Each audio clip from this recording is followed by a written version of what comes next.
What's up guys? I hope you are doing well. I am Dheeraj Rathore, welcoming to all on Samyak IAS। My dear friend, जो आज का हम topic discuss करेंगे उससे पहले एक चीज़ जान लेते हैं कि कहीं बच्चों की एक क्यूरीज है कि सर एग्ज़ाम को फाइट करने का बेसिकली तरीका क्या है या हम किस प्रकार से प्रोसेसली स्टडी करें। तो माय डियर फ्रेंड्स, एक बात याद रखो, चाहे आप IAS की तैयारी करें, चाहे RS की तैयारी करें, चाहे कोई भी अदर कॉम्पिटिटिव एग्जाम्स, पहली चीज़ उसका सिलेबस गो थ्रू करें, मतलब पूरा रट्टा लगा लें। क्लियर? उसके बाद में प्रीवियस ईयर क्वेश्चन पेपर देखें, एटलीस्ट 5 ईयर के तो देखें। क्लियर? उसके बाद में सब्जेक्ट वाइज वेटेज देखें।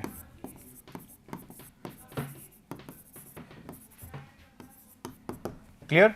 कि किस सब्जेक्ट को पढ़ने से कितना उसमें से आउटकम होगा। सपोज IAS की बात करते हैं, आपके GS के मेन सब्जेक्ट हैं। क्लियर?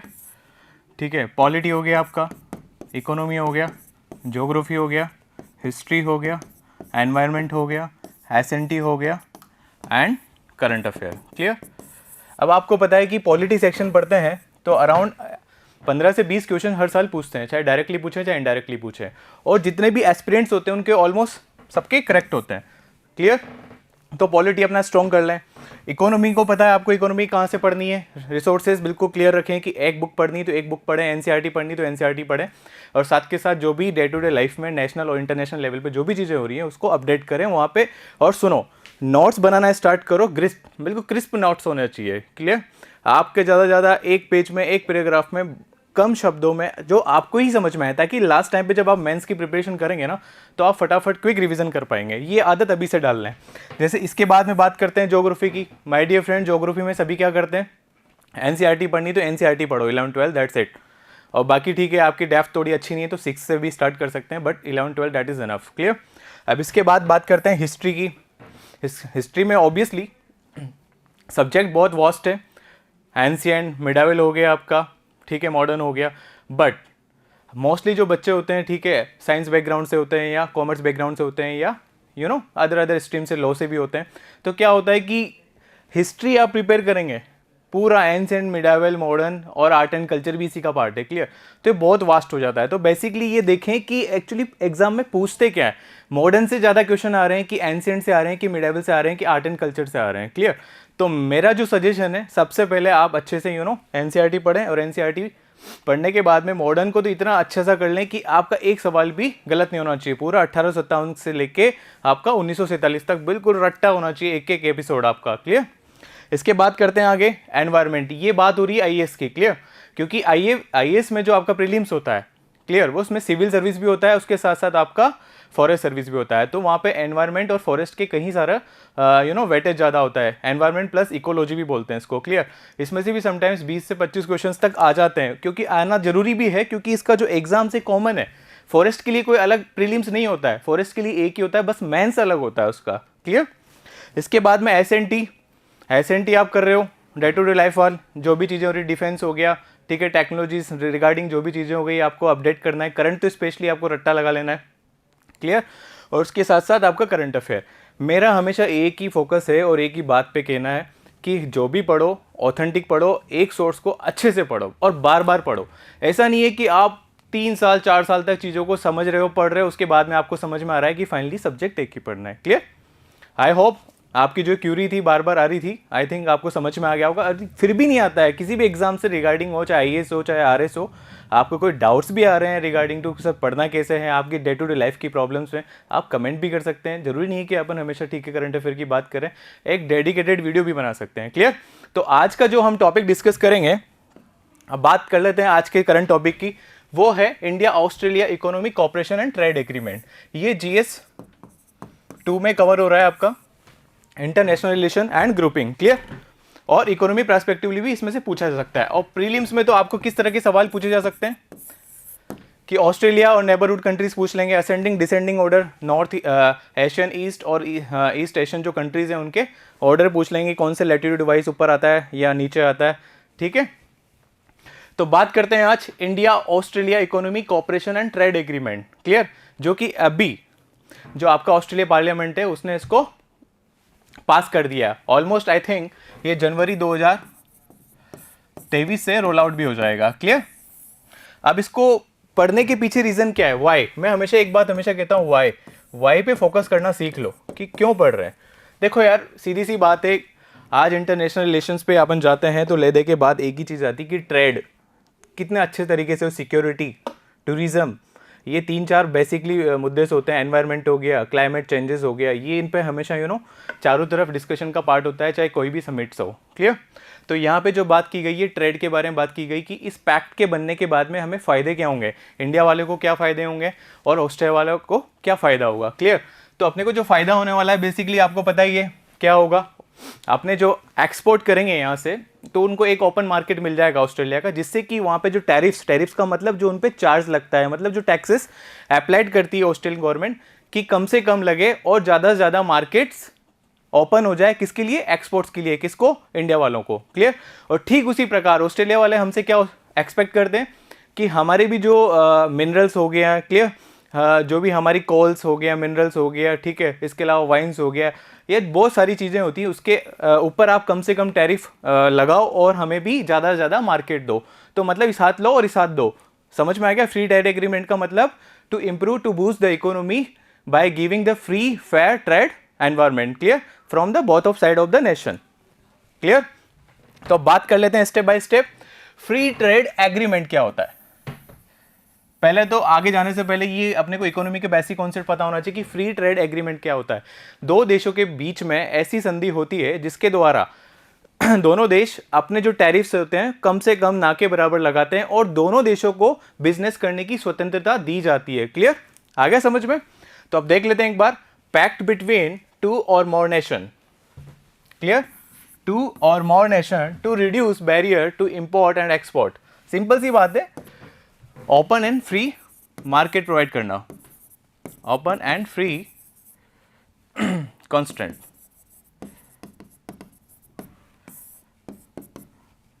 विथ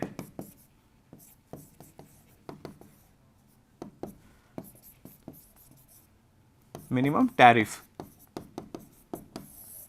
मुद्दे की बात यही तो है, आप अच्छे से बिजनेस कर पाओगे तभी तो आपकी जो इकोनॉमी है बूस्टअप कर पाएगी। अदरवाइज इसका मतलब क्या है, जैसे कि नाम ही पता चल रहा है, फ्री ट्रेड एग्रीमेंट, मतलब दो या दो से ज़्यादा देशों के बीच में ऐसा एग्रीमेंट जो कि एक ऐसा एनवायरनमेंट प्रोवाइड कर रहा है कि आप एक्सपोर्ट कर रहे हैं तो इजीली आपको ओपन मार्केट मिल जाए, ताकि उस पे जो ये एंटी डंपिंग ड्यूटी पता है ना आपको, जैसे कि आप अपने कॉमोडिटीज़ को या सर्विस या गुड्स को जब दूसरे देशों में एक्सपोर्ट करते हैं तो वहाँ की जो रेस्पेक्टिवली कंट्रीज होती है उस पर किसी प्रकार के टैक्सेस लगाई जाती है, जो कि वहाँ के जो, जैसे सपोज कि आपने यहाँ से एक सपोज मान लेते हैं कि फुटबॉल ही आपने एक्सपोर्ट किया। क्लियर? अब वो फुटबॉल यहाँ पे पड़ रही है 100 रुपये की। क्लियर?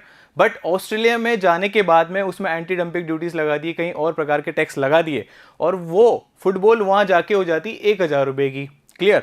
और जबकि वहीं उसी देश की फुटबॉल मार्केट में कितने में अवेलेबल है? मात्र 500 रुपये में। तो आपकी फुटबॉल कौन खरीदेगा सर 1000 में? नहीं खरीदेगा ना। तो एंटी डंपिंग ड्यूटीज या जो भी आपके टैक्सेस हैं या टैरिफ्स हैं उनको मिनिमम से मिनिमम लगाएं, ताकि जो आपकी 500 रुपये की फुटबॉल जो आप मार्केट में दे रहे हैं तो हमारी भी जो 100 रुपये की फुटबॉल यहाँ है तो ज़्यादा से ज़्यादा 500 550 में मार्केट में अवेलेबल हो जाए। क्लियर? ताकि हमारे भी जो एक्सपोर्ट है वो वहाँ पे जाए और फ्री और फेयर एक एनवायरनमेंट मिले उसे बिकने के लिए या कस्टमर मिले। Are you getting my point? तो ये बेसिकली मोटिव होता है फ्री ट्रेड एग्रीमेंट का। अब इसमें क्या क्या शामिल है? गुड्स हो गए आपके, जो भी आप कमोडिटीज बनाते हैं, सर्विसेज, जो भी आपके इंजीनियर्स वगैरह होते हैं, आईटी फर्म्स होती है, कंपनीज होती है जो कि वहाँ पे बिजनेस कर रही होती है, या आप सर्विस प्रोवाइड करते हैं जैसे डॉक्टर्स हो गया, आईटी इंजीनियर्स हो गया, सब सर्विस के अंतर्गत आते हैं। Clear? Can be bought and sold across international border with little और no government tariffs, quota, subsidy और प्रोहिबिशन। सिंपल सी बात है, कम से कम टैक्स लगाओ सर, ताकि हमारे भी कमोडिटीज वहां पे इजीली लोगों को अवेलेबल हो, कॉस्टली नहीं लगे। क्लियर? तो ये तो बात हो गई फ्री ट्रेड एग्रीमेंट की। अब बात करते हैं आगे। The Australian parliament recently approved the free trade agreement inked with India, paving the way for the roll out of the pact from January 2023। जो आपका ये ऑस्ट्रेलिया इकोनॉमिक और कॉपरेशन जो आपका पैक्ट है, ये जो वहाँ की ऑस्ट्रेलिया पार्लियामेंट है उसने वहाँ पे उसको अप्रूवल दे दिया इम्प्लीमेंट होने के लिए। वहाँ पे ऑस्ट्रेलिया पार्लियामेंट की जरूरत पड़ती है। और यहाँ पे क्या होता है इन इंडिया में, सिर्फ यूनियन कैबिनेट, यदि यूनियन कैबिनेट उसको पास कर देती है फिर उसको कोई जरूरत नहीं पड़ती। क्लियर। तो वहाँ पे जो आपका ये जो पैक्ट है वहाँ पे ऑस्ट्रेलिया पार्लियामेंट ने उसको स्वीकार कर लिया, जो कि ऑलमोस्ट जनवरी 2023 से रोल आउट हो जाएगा। कब से? जनवरी 2023 से, याद रहेगा ना। अब बात करते हैं आगे, इससे क्या होगा भाई साहब। ऐसा होने से सिंपल सी बात, 8% जो आपका ट्रेड हो रहा है ऑस्ट्रेलिया के साथ वो कितना है, अराउंड 36.1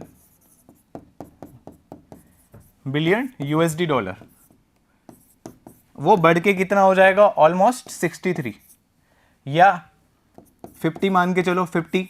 कब से कब तक? 5 ईयर के अंदर। क्लियर, याद रहेगा ना आपको। 31 जो बिलियन डॉलर आपका जो अभी ट्रेड चल रहा है वो बढ़कर कितना हो जाएगा, 45 से 50 बिलियन डॉलर आने वाले 4 से 5 साल या 6 साल के अंतर्गत। क्लियर। अब बात करते हैं आगे। और सुनो एक बात और, अभी इंडियन ट्रेड के बारे में बात हो रही है तो आपको एक्सपोर्ट इंपोर्ट के बारे में थोड़ा बहुत पता भी होना चाहिए। जो अपना इंडियन इकोनॉमी है ना बॉस, वहां पे एक्सपोर्ट कितना हो रहा है और इंपोर्ट कितना हो रहा है। एक्सपोर्ट कर रहे हैं हम भाई साहब अराउंड 36.1 बिलियन डॉलर और इंपोर्ट कर रहे हैं जस्ट 63 बिलियन डॉलर। तो इसका मतलब समझ में आ रहा है आपको, हम एक्सपोर्ट कितना सा कर रहे हैं, उसका just double, equivalent to double ही मान के चलो आप, डबल इंपोर्ट कर रहे हैं। तो ऐसा क्या होगा, जो आपका ट्रेड है ये नेगेटिव है,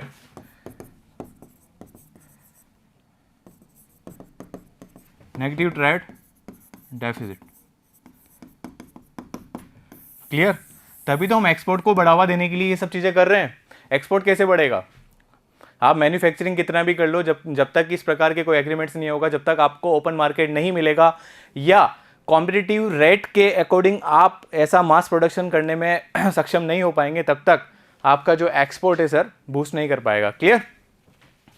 तो बात करते हैं आगे, थर्ड सच एग्रीमेंट। ये जो एग्रीमेंट है इस प्रेजेंट गवर्नमेंट का, ये तीसरा है। पहला कहां था, यूएई, दूसरा मारुतिस, क्लियर, और थर्ड ऑस्ट्रेलिया। ये प्रेजेंट गवर्नमेंट के बात हो रही है। Clear.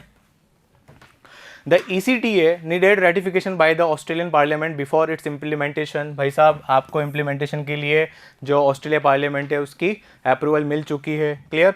In India such pacts are approved by the union cabinet. India में प्रोसेस थोड़ा अलग होता है, यहाँ पे जो यूनियन कैबिनेट होती है वो इसको अप्रूवल करती है। क्लियर। अब बात करते हैं, this is the first agreement with the developed country after a decade. ये इस प्रकार का जो एग्रीमेंट हुआ है ये पहला है ये इस दशक में। क्लियर।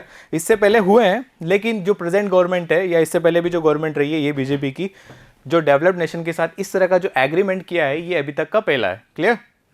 और कितने एग्रीमेंट हो चुके हैं, 3 हो चुके हैं। पहला किसके साथ, यूएई, दूसरा मारुतिस, तीसरा ऑस्ट्रेलिया। क्लियर। अब बात करते हैं आगे, India Australia economic cooperation trade agreement.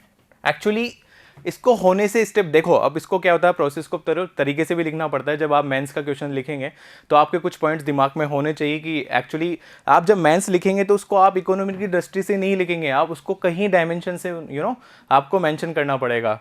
Student के पर्सपेक्टिवली हो गया, इकोनॉमी के पर्सपेक्टिवली हो गया, लेकिन ले दे के बात आपको कहाँ होगी, बिल्कुल ट्रेड का मतलब बिजनेस। क्लियर। तो अब बात करते हैं आगे कि AIECTA करने से आपको क्या क्या फायदे होंगे।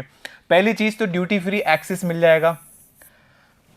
ऑस्ट्रेलियन जो गवर्नमेंट ने कहा है कि भाई साहब आपको 100% हम ड्यूटी फ्री एक्सेस दे रहे हैं। किस पे, 6000 जो ब्रॉड प्रोडक्ट कैटेगरी है आपकी, कौन कौन सी, टेक्सटाइल हो गया आपका, लेदर हो गया, फर्नीचर हो गया, ज्वेलरी हो गया, मशीनरीज हो गया। इसको ऑस्ट्रेलिया मार्केट में बिल्कुल 100% हम टैरिफ फ्री कर रहे हैं, या ना के बराबर। जहाँ पे 4 से 5% टैरिफ लगता था वहाँ पे बिल्कुल ना के बराबर टैरिफ कर देंगे। Clear. Australia will open 100% of their lines products with no restriction on even quota. Even आपके लिए ये भी कोटा जो लगाते हैं कि इतनी कैप बोलते हैं ना, कि आप ठीक है फुटबॉल है तो आप 1000 तक की भेजोगे या 10,000 तक की इतना लगेगा, वो कैप भी हटा दी, आप अनलिमिटेड करो आप। Clear. Australia is offering 0 duty access to India for about 96.4% of export from day one. This covers many products that currently attracts 4 to 5% custom duty in Australia.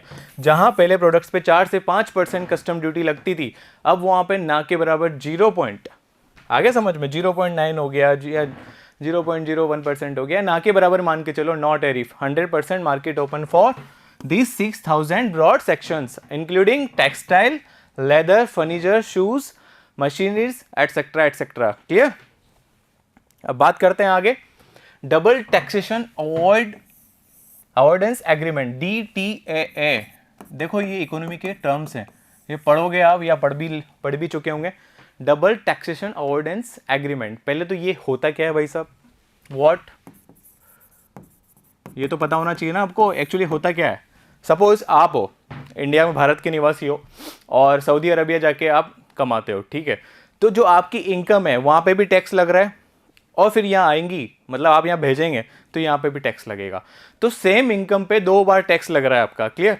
But इस प्रकार के एग्रीमेंट होने के बाद में जो आपकी इनकम है, चाहे ऑफशोर हो चाहे ऑनशोर हो, क्लियर, बेसिकली ऑफशोर के लिए होता है, ऑफशोर में यदि आप कोई इनकम करते हैं तो उस पर सिर्फ और सिर्फ एक बार टैक्स लगेगा, यूँ नहीं कि आप वहाँ कमाते हैं और उस इनकम पे वहाँ पे भी टैक्स देते हैं और यहाँ पे भी टैक्स देते हैं, clear.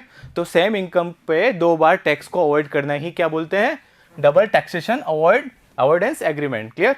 A move which would help the Indian IT sector in operating in the market. Basically IT sector को सबसे ज़्यादा बेनिफिट होगा इस एग्रीमेंट से, क्यों? क्योंकि more than 100+ IT companies operating है अभी कहाँ पे, ऑस्ट्रेलियन मार्केट में, जो कि टैक्स ज़्यादा दे रही है, ठीक है। अभी इस प्रकार के एग्रीमेंट उसके साथ नहीं था, तो अब ऑस्ट्रेलिया के साथ एग्रीमेंट होने के बाद में क्या है, उनको सिर्फ और सिर्फ एक बार ही टैक्स देना पड़ेगा। तो सबसे ज़्यादा बेनिफिट्स किनको होगा, आईटी प्रोफेशनल्स को, आईटी कंपनीज को। आईटी प्रोफेशनल्स को कैसे होगा साहब, वीज़ा मिल जाएगा इजीली, क्लियर, इजीली वीज़ा मिल जाएगा उनको। डीटीए के अंतर्गत क्या होता है, डबल टैक्स भी नहीं देना पड़ेगा। आ गया समझ में? और इसके साथ अब आगे देख लेते हैं, it would stop the taxation on the offshore income of Indian firms providing technical support in Australia. Simple सी बात है, मैंने आपको रीज़न बता ही दिया कि DTAA क्या होता है। सेम इनकम पे जो भी ऑफशोर में आप कमाते हो उस पर 2 बार टैक्स नहीं देना है। यदि ये एग्रीमेंट है अपने पास तो सिर्फ और सिर्फ एक बार ही टैक्स लगेगा। और सबसे ज़्यादा बेनिफिट इस एग्रीमेंट से किसको हो रहा है, आईटी प्रोफेशनल, जो कि आईटी सॉफ्टवेयर कंपनीज हैं, जो कि कहाँ पे ऑपरेट हो रही है, ऑस्ट्रेलिया में, क्लियर। तो अब वहाँ पे जो भी प्रोफेशनल भी होंगे, आईटी सॉफ्टवेयर इंजीनियर भी होंगे, उनको सिर्फ एक बार ही टैक्स देना पड़ेगा, क्लियर। अब बात करते हैं आगे, सिग्निफिकेंस। अब इससे क्या क्या चीज़ें और होगी, सबसे पहले जॉब अपॉर्चुनिटी मिलेगी। जॉब अपॉर्चुनिटी कैसे मिलेगी भाई साहब, ये एग्रीमेंट होने के बाद में क्या होता है, एक वास्ट मार्केट खुल जाता है। मार्केट खुलने के बाद में क्या होता है, आपको वीज़ा के लिए प्रॉब्लम नहीं आती है, तो ईजिली आपको वीज़ा मिल जाता है, तो आप वहाँ पे आराम से जॉब भी सर्च कर सकते हैं और रह भी सकते हैं, क्लियर। मोर वीज़ास किस किस के लिए, स्टेम, याद रखना, स्टेम का मतलब साइंस बैकग्राउंड के, और टी का मतलब टेक्नोलॉजी बैकग्राउंड का, क्लियर। ई का मतलब इंजीनियर, एम का मतलब मैथमेटिक्स बैकग्राउंड के जो भी स्टूडेंट्स हैं उनको इजीली वीज़ा मिल जाएगा। इसके साथ साथ 1800 जो वीज़ाज़ हैं इसका कोटा फिक्स कर दिया, किसके लिए, शेफ्स के लिए, प्लस योगा टीचर, याद रहेगा ना। बेसिकली आपको वीज़ा तो मिलेगा ही ना, वीज़ा मिलेगा तभी तो आप वहाँ जाके इजीली जॉब कर पाएंगे, अदरवाइज वहाँ कैसे रहेंगे आप, क्लियर। और सबसे ज़्यादा फॉरेन में जाने के लिए वीज़ा की प्रॉब्लम आती है, और स्पेशली आपको यूएसए का तो पता ही है आपको, क्लियर। अब बात करते हैं आगे, ड्यूटी फ्री इंपोर्ट।